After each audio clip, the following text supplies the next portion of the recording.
গত কয়েক মাস ধরে বিএনপি নেতাদের কেউ কেউ বলেছেন প্রতিদিন জিয়াউর রহমানের নাম নিলে বেহেশত কনফার্ম, কেউ বলেছেন তারেক রহমানের নাম নিলে ওযু করতে হবে। বিএনপির স্থায়ী কমিটির সদস্য আমাদের সকলের প্রিয় মির্জা আব্বাস তিনি বলছেন ইরাক ইরান যুদ্ধের সময় যেমন জিয়াউর রহমান ভূমিকা রেখেছিলেন তিনি আজ বেঁচে থাকলে ফিলিস্তিনি পক্ষে কার্যকর উদ্যোগ নিতেন এবং ইসরায়েল এমন সহিংসতা চালানোর সাহস পেত না। জনাব মির্জা আব্বাস, জিয়াউর রহমান বেঁচে থাকলে তিনি কি ভূমিকা রাখতেন, তার ফলে আরব বিশ্বের কি ভূমিকা হতো, সৌদি আরব এবং অন্যান্য আরব দুনিয়া আরো 2-3 ভাগে আলাদা হতো কিনা, সেগুলো অনেক বড় প্রশ্ন। কিন্তু আপনি যে এতবার করে জিয়াউর রহমানের নাম নিচ্ছেন এবং জিয়াউর রহমান থাকলে ইসরায়েল আক্রমণ করতো না প্যালেস্টাইনে বিদ্যমান ব্যবস্থাপনায়, সেটি মানে একটু বেশি হয়ে গেল না? একটু বেশি কি হইল?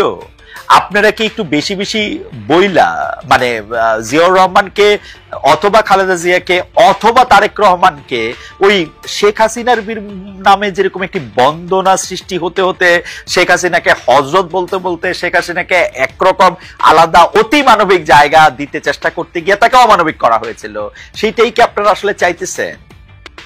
এই জায়গাটার মধ্যে এই জায়গাটার মধ্যে নিয়ে আসেন না আওয়ামী লীগের নেতাদের যে পতন, যে পলায়ন, বিএনপি থেকে তার শিক্ষা নেয়নি।